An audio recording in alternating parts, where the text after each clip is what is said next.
নমস্কাৰ, মই ৰাণী।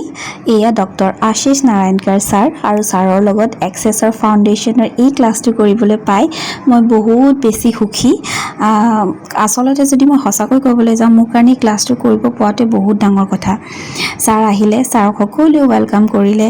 ৱেলকাম কৰাৰ পাছতে ছাৰে সকলোৱে ইন্ট্ৰডাকশ্যন ল'লে। আমি ক্লাছটোত প্ৰায় 100ৰ ওপৰত মেম্বাৰ আছিলোঁ, কিন্তু ছাৰে প্ৰত্যেককে ইন্ট্ৰডাকশ্যন লৈছে আৰু ছাৰে সকলোৰে কথাখিনি ইমান ধুনীয়াকৈ শুনিছে।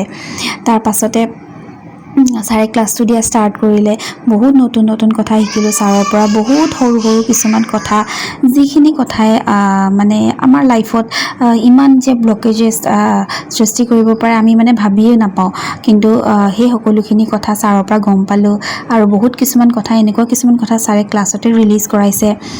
ছাৰক এনেই মেজিচিয়ান বুলি কোৱা নহয়তো, ছাৰে কথাৰ মাজতে সকলোকে একদম ক্লিয়াৰিং কৰি তাতে ক্লাছতে মানে একদম লাইট ফিল কৰাই দিয়ে ছাৰে। তাৰ পাছতে প্ৰথমে গৈ আমি ক্লাছৰ যিহেতু ৰেজিষ্ট্ৰেশ্যনৰ কামখিনি থাকে, ৰেজিষ্ট্ৰেশ্যনৰ কাম কৰিলোঁ। কাম কৰাৰ পাছতে ছাৰ আহি পালেহি।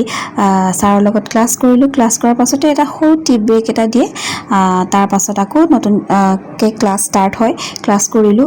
ক্লাছটো কৰাৰ পাছতে আকৌ লাঞ্চ ব্ৰেক এটা দিয়ে। লাঞ্চটো কৰাৰ পাছতে আকৌ ক্লাছ ষ্টাৰ্ট হয়। এনেকৈ প্ৰায় ৰাতিপুৱা 10মান বজাৰ পৰা সন্ধিয়া 5মান বজালৈকে ক্লাছটো হ'ল আৰু নতুন বহুত মানুহক লগ পালোঁ।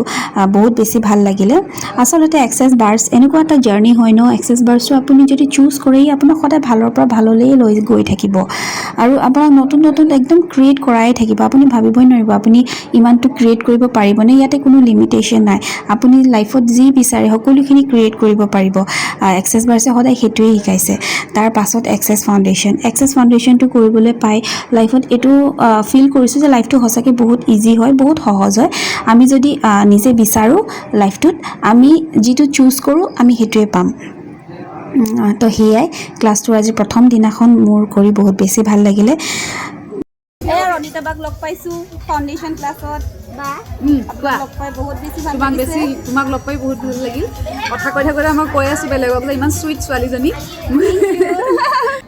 আপুনি কওকচোন অকণমান ফাউণ্ডেশ্যনৰ প্ৰথম কথা হ'ল ফাউণ্ডেশ্যনটো তুমিও চাগে গম পাইছা, আগতে সুধিছিলে যে ফাউণ্ডেশ্যন কি হয়, কোনেও চাগে ভালকৈ আনচাৰ দিব পৰা নাছিল।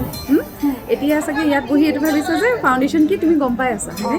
কিমান ৰিলিজ কৰোঁ আমি, কিমান মানে এইটো এটা এডভান্সড লেভেলত আমি এক্সেছ শিকিছোঁ। আমি বহুতখিনি লাইফৰ আমি মেজিক মিৰেকল ক্ৰিয়েট কৰিছোঁ, কিন্তু যেতিয়া ফাউণ্ডেশ্যন শিকোঁ নহয়, সেইটো আমাৰ লাইফটো সঁচাকৈ এটা বেলেগ লেভেললৈ লৈ যায়। আৰু এই 4টা দিনত গম পাবা কিমান চেঞ্জেছ, কিমান শ্বিফ্ট হ'ব। ঠিক আছে বা, আশা কৰিছোঁ বহুত মানে চেঞ্জ কৰিব পাৰোঁ, বহুত ক্ৰিয়েট কৰিব পাৰোঁ। একদমেই হয়, কাৰণ ময়ো তেনেকুৱাই আছিলোঁ। কিন্তু যেতিয়া ফাউণ্ডেশ্যনত আহিলোঁ, টুলছ এণ্ড টেকনিক্সবিলাক ইউজ কৰিলোঁ, তাৰ পাছত চেঞ্জেছ আৰু মেজিক ঠিক আছে বা, সঁচাকেই হয়। থেংক ইউ বা।